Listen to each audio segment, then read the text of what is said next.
Is that a breakup? I think we have a situation right here. On the Feeling Station.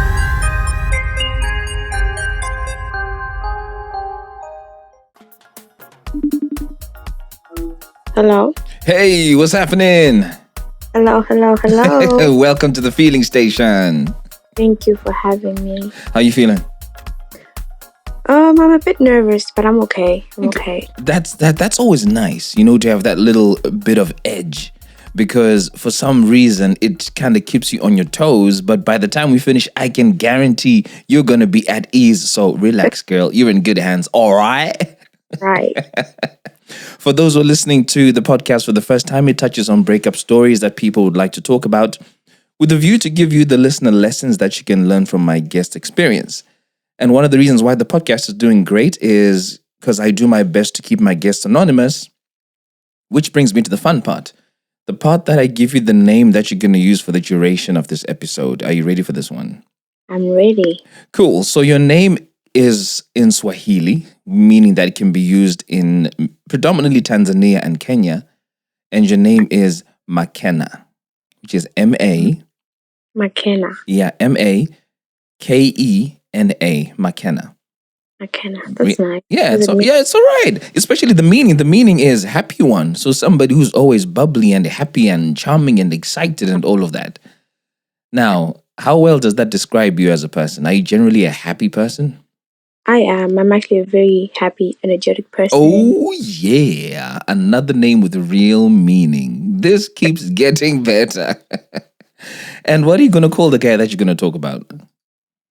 Let's call him Miracle. Miracle. Yeah. Yeah, why Miracle? Because it was kind of a miracle. Mm. So, Okay. It's a shame that we're speaking in past tense. yeah. Yeah, okay. So this is about Makena and Miracle. Yes. And the second reason why the podcast is doing great is that they're real life lessons that people will learn from your experience today. So, what would you like people to learn from the story you're going to share? The first one, I'd say there's no smoke without fire. Hey. That ain't no miracle there. That ain't no miracle. Okay. Okay, so there's no smoke without fire. Right. Second up. Be courageous enough to leave when you've overstayed your welcome. Ooh. So does this extend to the person who's being hurt or the one who's doing the hurting? The person who's being hurt, McKenna, me. Wow. Okay. So be courageous to leave when you've overstayed your welcome. Right. Jeez. Okay. Do you have a third lesson? I guess I'd say red flags won't ever turn green. Hey.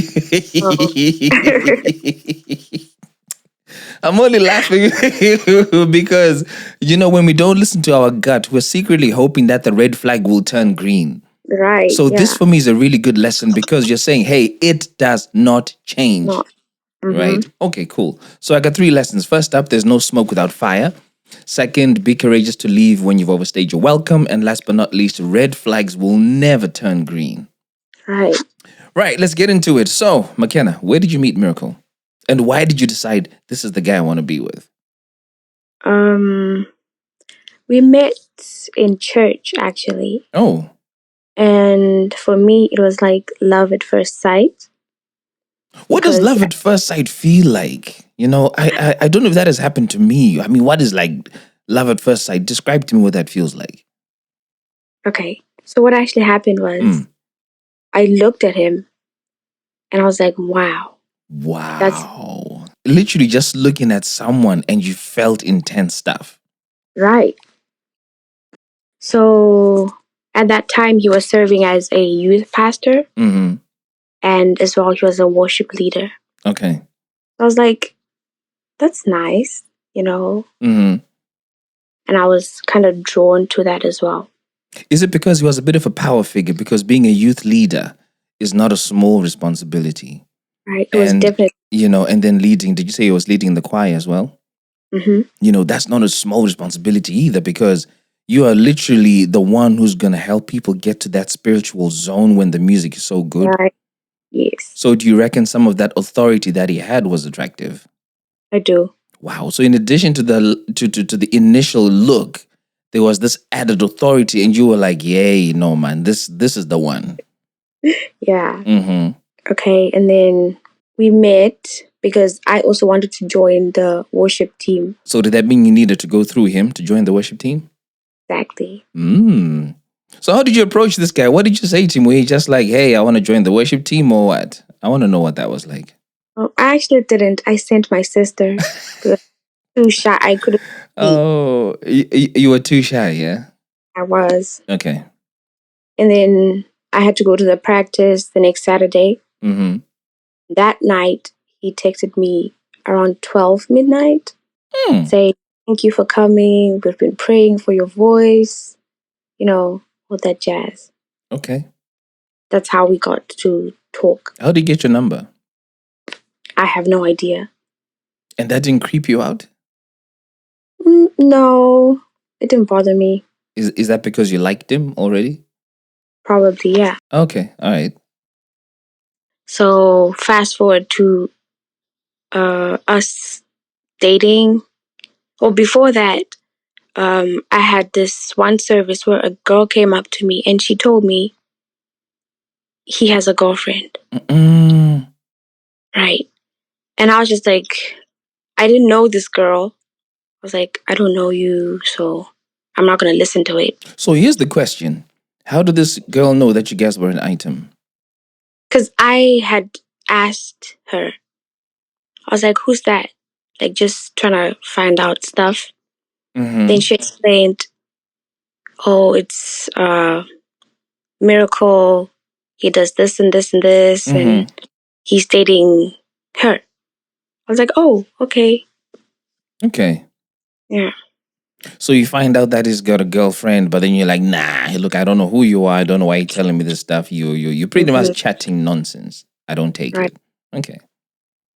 And then I asked him, and then he was like, no, we're not together anymore. And then I quickly held on to that. I was like, he said there's nothing going on. So how did you ask him this question out of curiosity? I just asked him, like, are you and so together? And no, not anymore. So fast forward to us going on our first date. We were supposed to have lunch and then go to a concert later on at night. So we had lunch. And then before the concert, he told me that we had to go back to his house to go change.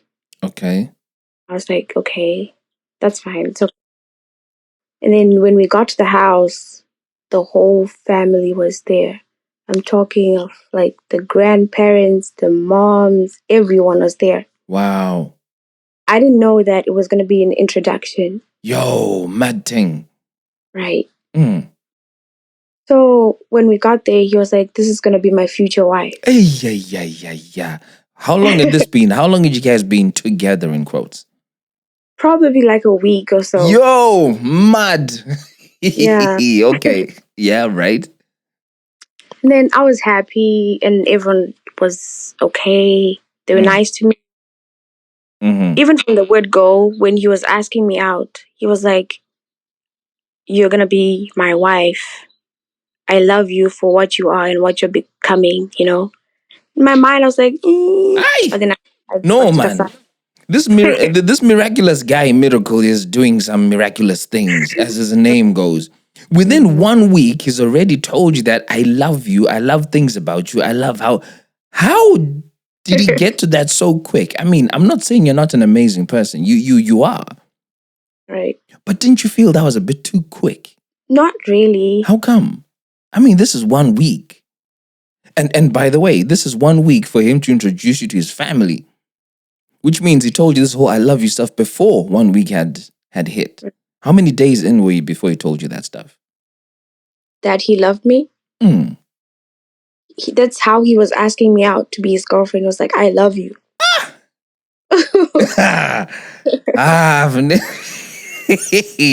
I've heard about 0 to 100 real quick, but yo, this guy takes the cup. I kind of brushed it off because of how I was feeling as well. So how were you feeling then? Did you feel as if you loved him too? not love, but then I was so infatuated. Like he was all I could think about. You guys right now are sounding intense. Right. Okay. So the first red flag, about 5 months into dating, we had sex. Mm-hmm. And who initiated it? He did. Okay. And I had, like I didn't really, it didn't sit well with me. Okay. So we had a conversation. Because in my mind, you're supposed to be this godly man, no. I thought the relationship was, I don't know what to say exactly. Like, no kissing, no sexual things, a Christian relationship. So before you had sex, you guys had not kissed at all? At all. So you kissed on the same day that you guys had sex? Yes. This guy is intense in every sense of the word. Right. So from day one, he hits you with I love you. In week 1, he hits you with the introduction to the family. In month 5, he hits you with the kiss. He hits you with the sex in one go. Mm-hmm. So did all this intense heat coming from him make you feel uncomfortable in the sense you did? Or it was just the mere fact that he was a man of God and you didn't expect this sort of thing to happen? I didn't expect it from him. So you're a woman of God and you had the power to say no. Right. So what happened there? Why didn't you say no to him? And hold him honest, and hold him in the same esteem as the man of God and support him as the man of God? I didn't want to say no. So why would you have a problem with it happening if you didn't want to say no? I felt guilty after. It was like, we shouldn't have done this, Mm-hmm. And I spoke to him about it. And it was like, God will understand. Yeah. Okay. Right? And he knows this how? Because he's got a direct line to God or what? I have no idea. I just accepted it. I was like, okay, it's fine. It's okay. Mm. And then, everything was going well. Then I think after about like 2 months, that's when he cheated on me for the very first time with someone from the same congregation. What did you do with this someone? I just saw text messages. That's all I saw. What were the text saying? Good morning, sweetheart. I was thinking about you all night. I just wanted to tell you that I love you. Yo. So. This man of God has a lot of love to give. Right. And then, so, right. I don't want to go too deep into this, but some people make a distinction between flirting, and this sounds like flirting, right? Sweetheart. I remember the first time I was called sweetheart here in the UK was by someone I had just served when I used to work for the bank. And I was like, oh, thank you, sweetheart. And I remember thinking, ooh, she loves me, because in Zim, you're not really called sweetheart just like that.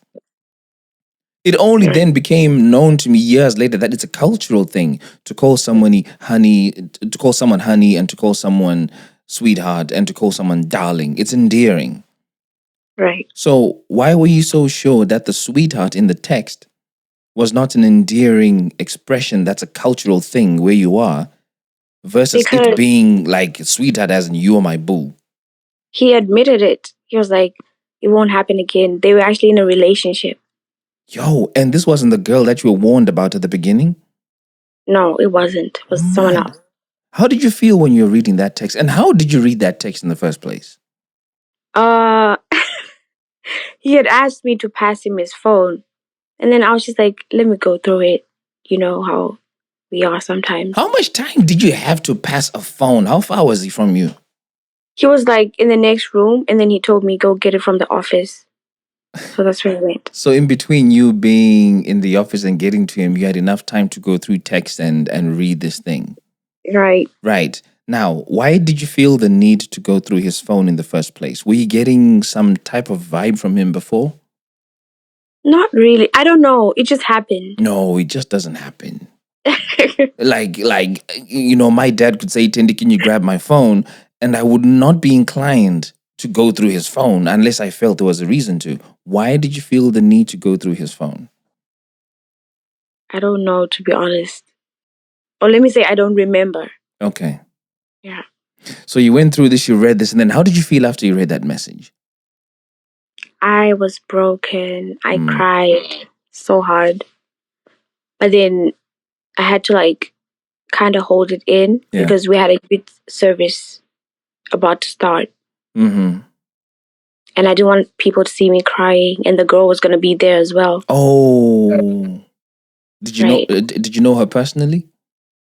Not really. Just I knew of her. Okay, so she's just one of those members in the congregation.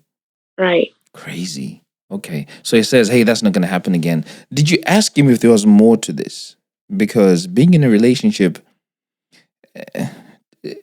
may have certain things missing. Were they physical? I have no idea. Okay. What happened is I handed him his phone and, I did the whole dramatic thing. Thank you so much for ruining my life. Then I woke up. And then after the service, we talked about it. And then everything was okay for some time. Everything was okay with him, not with you. Yeah.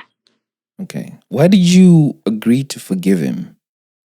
Because I had already slept with this man. And I felt like I couldn't just walk away now, Why not though? And he had already told me, he was like, the thing when he said, you're going to be my wife, I held on to that. I was like, he's going to be my husband. So I have to go through things with him, because this is forever. Now, hang on a minute there. Mm-hmm. This makes me feel like the gold smelting process. So in order for gold to become pure and refined and beautiful, it has to be burnt. It has to go through intense heat to remove the impurities. Right. And then it becomes shiny gold. Mm-hmm. So were you feeling you had to go through some form of turmoil for you to become a refined individual and that perfect wife for him? Were these trials and tribulations that you thought have to be part of the equation? No.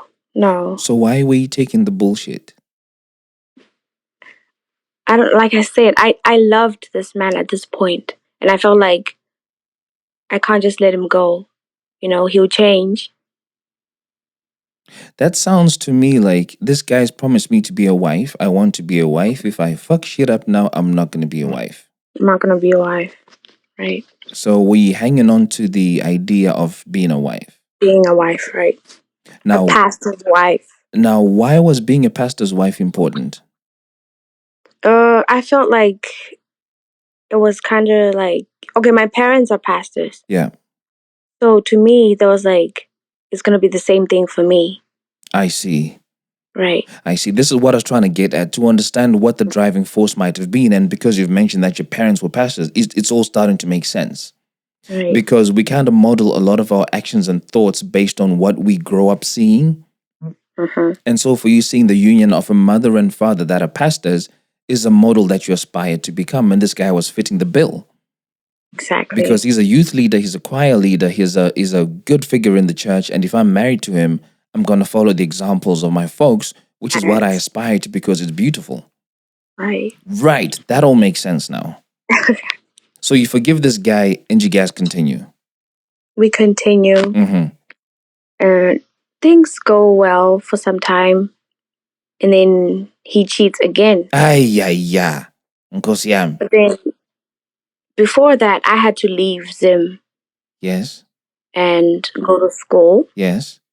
So it was going to be a long distance. And then we actually spoke about it, about the whole long distance thing. And then he was like, no, you're going to be my wife. Distance doesn't matter. So when I was in school, he had another girlfriend. But then this one was actually living with him. Wait a minute. Living with him in Zim. Yes. This, for me, is crazy. And I'll explain why. Culturally, living in Zim with a woman is a no-no. Yeah. Right? Kubika mapoto. which is cohabitation. For those who don't understand, Shauna, does not really happen in Zimbabwe, or if it does, it's frowned upon. Right. So, especially if you're a church guy. So, how was he living with this woman? Was he living with her as his fiance or his wife because he's done the cultural thing, or he's had a proper full-on wedding? On what grounds was he living with this woman? As boyfriend and girlfriend? Boyfriend and girlfriend, yeah. He got balls, you know. Well, many people didn't know about it. Okay. It was just like on the low. I'm guessing she wasn't the girl from church then. She was. Damn. We were actually, I knew of her. We had spoken a couple of times. And, so did she know about you? She did. Like many people knew about us because at this point we had dated for about 3 years. So everyone knew. I don't get how this guy was able to live with a woman and is a church figure that is so prominent, and it was on a low. So where were his parents saying he was? And with who? Did they think he lived on his own? He lived on his own. And this girl's parents, well, I know you wouldn't know this, but I'm guessing they assumed that she was living on her own as well. I guess. These guys are crazy bold, you know. Anyway, so you found out. How did you find out? The girl's sister found out. And then she went to the church board. Oh my God. She went to the church board and complained. What did she complain, saying that my sister is living with a man? She said, my sister is in a relationship with your daughter's boyfriend. Right. And your dad was the pastor.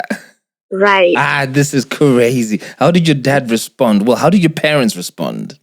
My parents were so livid. But then before all of that, they sat him down and the girl. And then they did the whole interrogation thing. He said, that's not true. And the girl started crying. That's not true.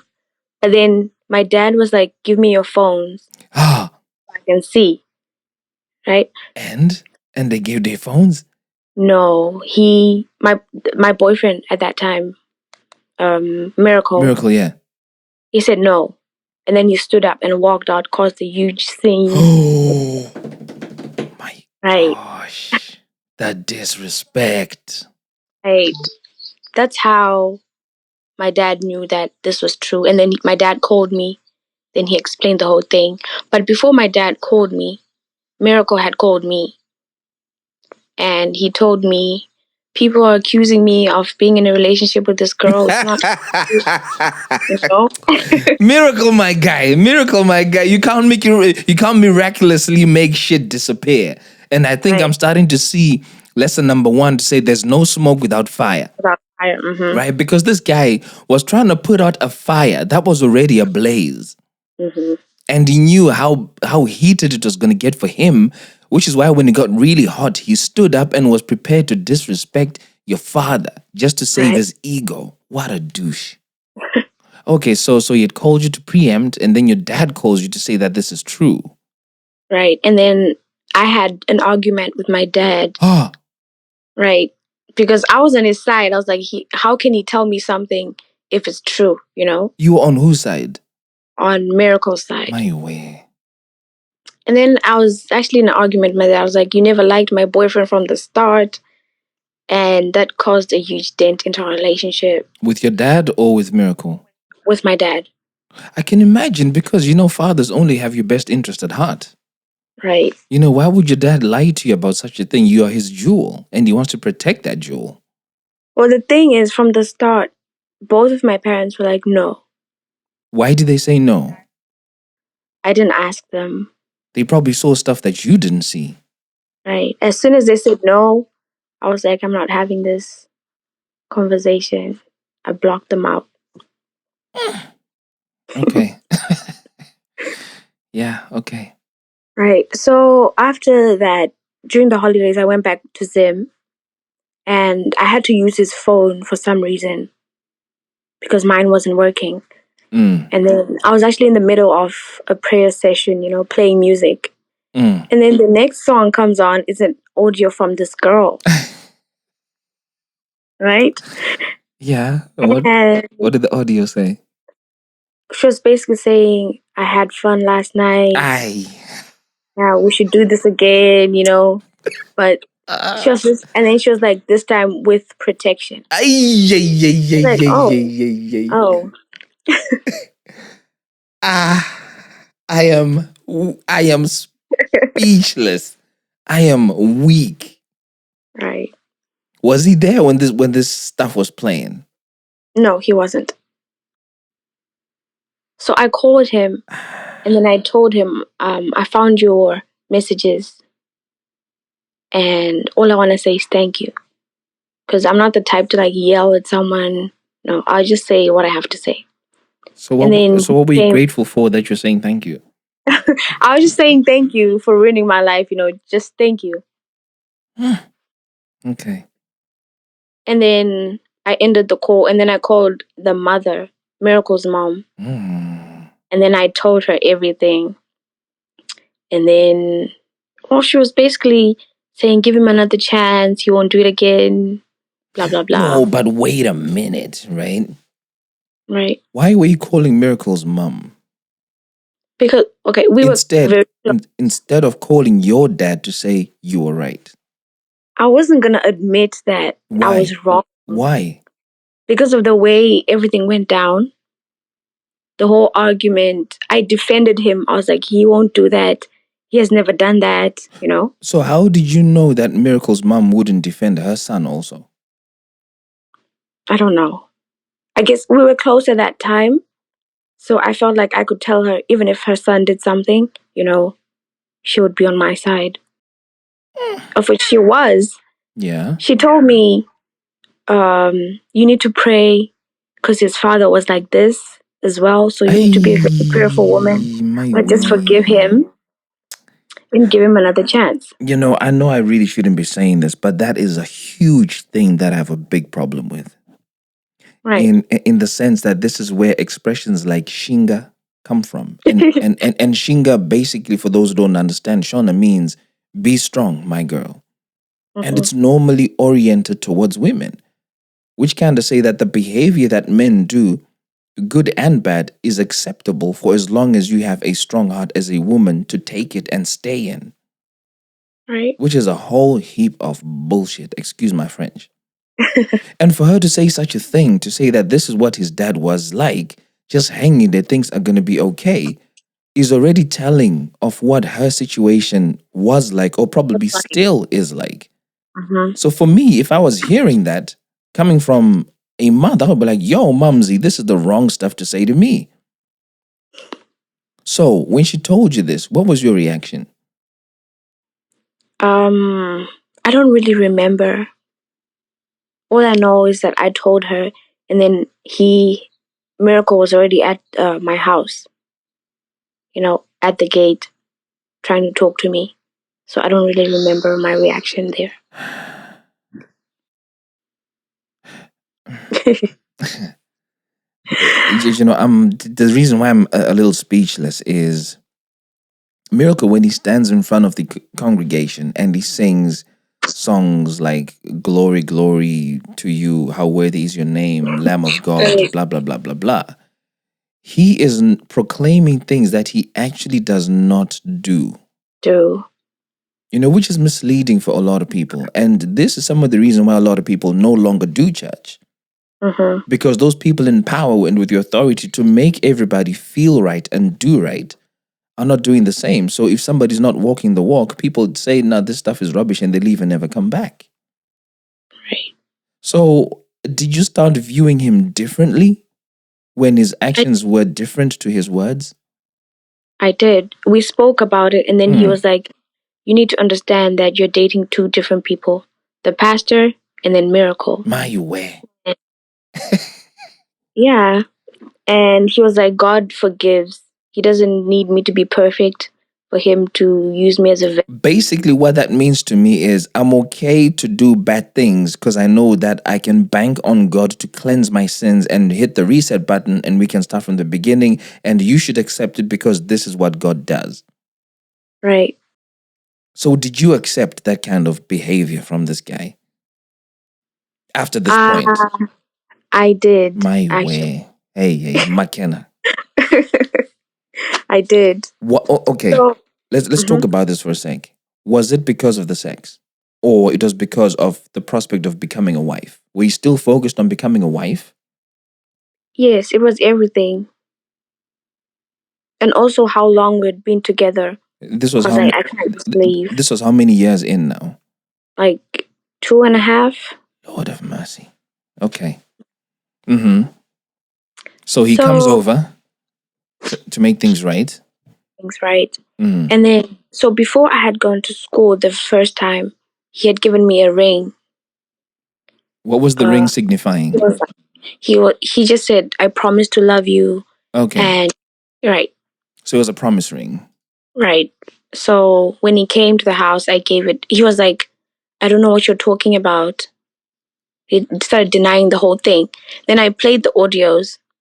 Then he was like, "I'm sorry. It's just that at that time, you were not there for me. You weren't being the best girlfriend at that time. So that's why I did this." So what does a best girlfriend do? What was his definition of a best girlfriend?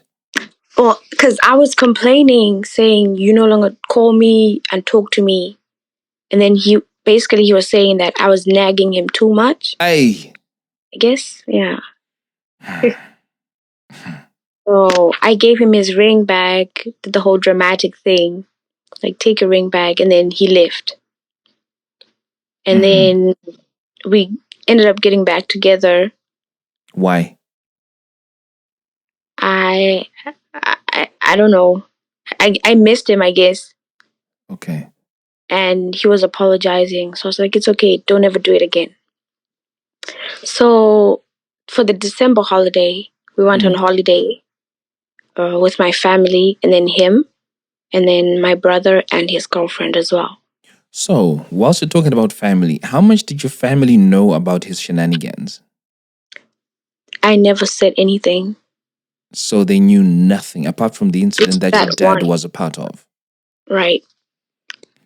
Did your dad view him differently since that point? And how was he able to be in the presence of your dad after he disrespected him the way he did?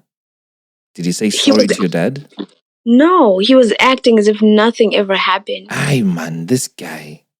Right. It was so, I don't know, shocking. Do you know, I'm sorry, McKenna, but you had a part to play in this. Right? In that, I feel you were enabling him to be around you when he had been so disrespectful to your dad. Right. You know, I think the rightful thing for you to have done would be to sit down and say, if you're going to be with my family on this holiday, you need to apologize to my dad. Because then that would have been the respectful thing. For me, speaking from the position of a father, and my son's girlfriend pulled a stunt like that and then wants to come with me on holiday, my attitude would be stank the whole time. Right. So what was your dad's attitude like towards him? He was, I don't know. He wasn't, I don't know how to explain it exactly. He wasn't like being rude or mean. He was just normal. But was he kind of keeping his distance from him by any chance? Right. He wasn't inviting as well. Oh, he wasn't inviting. So there was that little barrier to kind of say, hey, look, listen, I'm still dead. You can't just come to me as you want. Right. I don't know your dad, and I wouldn't want to speak for him, but I suspect it might have been that little thought at the back of his mind to say, you disrespected me and you disrespected my daughter by doing stuff with somebody else. So don't expect me to be as warm and cordial as you would like me to be. Right. This is me just thinking how it might have been for him. I really don't know how that played out for your dad. Did it bother you though to see him acting so normal around your dad? Not really, no. And is this because you sided with him initially, so you didn't see anything wrong? Right. Even if he ever did anything wrong, I was always going to take his side. I don't know why, but I kind of put him in front. Like he was the most important person in my life at that time. Wow. Okay. Yeah. Okay. So we went on this holiday, and then everything was good, everything was well. And then after the holiday, my brother and his girlfriend broke up. Mm-hmm. And then she went to Miracle trying to vent, and then they ended up kissing. Miracle is a performer of miracles, right? Jesus turned water into wine. This guy turned tears into a damn kiss. Miracle.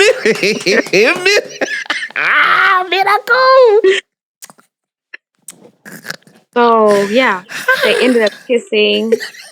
This guy, Miracle. Ay, ay, ay, ay.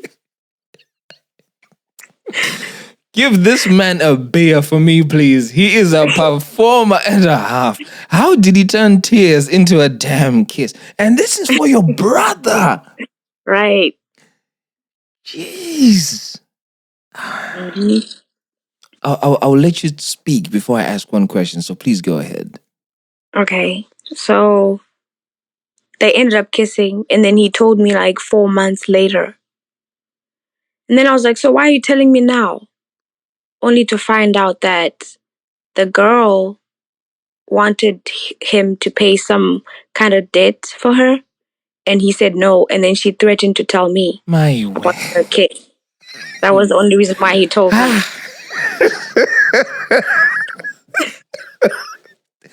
Lord have mercy on me, right? Because this is too much for me. This is way too much. Right. Because, for someone who's really meant to be a figure that draws people to God, he's doing everything that would push people away from God. He was doing the most. Because now, there's deceit, there's fornication, there's cheating, now there's blackmail. What the hell was going on? So now you were scared because you had been threatened. Right. So he thought it's better if I come clean, in quotes. And if I do that, you would understand because I've been honest with you, so you can trust me to tell you the truth. Mm-hmm. So how did you receive this news that he told you? Did you think, oh, great, thank you for being honest, I can trust you? The way he told me, he was like, she kissed me. And, I want you to remember the story about Jezebel in the Bible, What about Jezebel? He was like, she has the Jezebel spirit. That's what he said. I was like, oh, okay.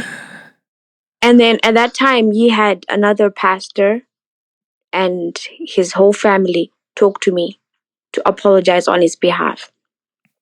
So I was quick to accept the apology. But then something in me told me to ask the girl, because I was kind of close to this girl. And then I asked her, what happened? Why would you be kissing my man? I thought we were cool, right? And then she was just like, I don't have much to say. Let me just send you the screenshots of our conversation. And then when she sent me the screenshots, I was in shock. What did they say? This man, Miracle, had been telling her that ever since the holiday, I had been feeling you. I had been having dreams about you, So I think we should be in a relationship secretly. And then the girl asked him, what about McKenna? And he basically said, she doesn't matter, this is a long distance relationship. I'm not sure what she's doing wherever she is. And then that's when I finally had it. I was like, you know what? I'm not doing this. And I sent him a long text, and broke up with him. I was actually supposed to do it when I went back home, but then I couldn't wait. It was going to be too long for you to wait before you deliver the news. Right. So I sent the text messages. I sent the text to him, sorry. And then he before responding to me, he immediately started leaving the church groups, everything, exiting. And my dad had been having people go to him and say and complain that Miracle has been doing this. Basically the congregants were complaining about him to my dad. Right? And so my dad asked me what's going on, and I told him. And then he took my messages and posted them on the church platform. My way. Oh my gosh. Right. And what happened was I wasn't okay with that because I felt like he had breached my privacy, exposed me to everyone else. Now everyone knew what was going on. But then the response that the mom was in the church group. The mom that I called that time. Yeah. And then she sent a message attacking my dad. Basically saying, you shouldn't have posted these messages. You do the same thing, asking ladies to go to the hotels, Basically. Right. And she said, my son is not married yet.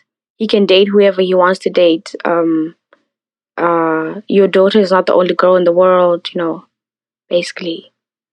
And then you could hear, she sent a voice message. You could hear Miracle in the background, telling her things to say. So when I heard that audio, I was like, you know what? Let me block this guy. And then I guess that was the end of it. He reaches out to me sometimes, but yeah. I wish you could see my face right now. The whole time you just narrated from the point that she was saying, hey, you ask people to come to hotels. I've had my jaw to the floor. I've been frozen. And I'm still dumbfounded by all of this. Right. So at that point, you cut him off, and that was the last time that you guys ever spoke? No. Okay. I spoke to him a few weeks after that. About? He had just messaged me saying, you're still going to be my wife. Don't forget about me. Just... And I was also apologizing for the messages being sent to the church platforms. Yeah. So what were you hoping your apology would do? Nothing really. I did that for myself because I felt like I had to apologize because I didn't agree with what my dad did at that time. But it set you free. It did, but I believe it could have been done in any other way. Like? I don't know. Maybe like talking to him in person or just not involving everyone else. But we know how talking to him in person pans out. He stands up and disrespects your dad. So that's not going to work. So let's think about another way that this could have been done. I don't know, but then the whole issue of sending the messages on the church platform for everyone else to see, I was humiliated. I didn't like the embarrassment. But you were set free. What's more I important? was. So what was more important? Your peace of mind versus not being embarrassed? Now that I look at it, my peace of mind. But then at that time, yeah. Okay. So I'm guessing he accepted your apology? Yeah, he did. And did you guys continue after that point? He was like, we should be friends. And I just brushed it off. Yeah. Yeah. So where'd you guys stand now then? What's your relationship like? I have completely blocked him on everything. What finally gave you the strength to do that? When I was still in Zim, yeah, I actually met him with a girl that was living with him. Mm-hmm. Like I was walking down the street and then I met them. Mm-hmm. It just made me not hate him, but just be over everything and just cut all ties. Yeah. Right. I think as I close this out, I just have one question. Right, yeah. Is it still very, very important for you to be married to a guy in the church? To some extent, yes, but not like a pastor or anything. Just a guy who loves God is enough for me at this point. So what if he loves God and he loves women equally the same? That won't work out. So they've got to love God, but they also need to have certain principles around women that are a certain standard that you won't go below. Right. Hey, this was an important lesson for you, eh? It was. It really was. And it was a lot to digest, but it feels good because sometimes we do need to go through something like this in order for us to realize what is genuinely good for us and what it is that we want as individuals. Right. And I guess your lessons now really come to life as we wrap this up, that there's really no smoke without fire.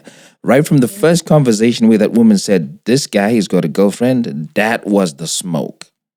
And the fire was the infidelity from day one. And then the second one, be courageous to leave when you've overstayed your welcome. This makes a lot of sense now because you had all these cheating episodes. Right. Which were the perfect cue for you to actually leave. But there's certain things that you were hanging on to. And again, it's not a bad thing to aspire to things that you've grown up seeing, which is a loving mom and dad who are both religious leaders. And it's not a bad thing to aspire to that. But what it did was cloud your judgment with the kind of person that you're with. And so that's a really good lesson to give to people listening to this episode. And then last but not least, red flags will never turn green. Oh my God, that couldn't be more obvious in this episode. Hey, McKenna, thank you so much for sharing this episode. I don't know how I'm going to feel after I come off the phone. I think I just need a good glass to sit down and digest everything because it was a lot that Miracle dished out. But you're back on your feet, right? We can confidently say that? Yes, definitely. Okay, cool. I'm glad to hear that. For those who've been listening to this episode of The Feeling Station, those 3 lessons came out. They're really, really 3 solid lessons. I'm not going to go over them anymore. But if you have room to catch us in next week's episode, please do so. I'm your host, Tinto, and thank you for listening to this episode of The Feeling Station. Catch you next weekend. Peace. Ow. Tell me what you're feeling. Satis andaro raini and chake zaini. Tell me what you're feeling. Now that it's over. Satis andaro raini and chake zaini. Let me talk about my feelings. Let me talk about my feelings, yeah. Urudoi motoru noto kujidziro amai. Kujidziro amai. Love is a fire. Urudoi motoru noto kujidziro amai.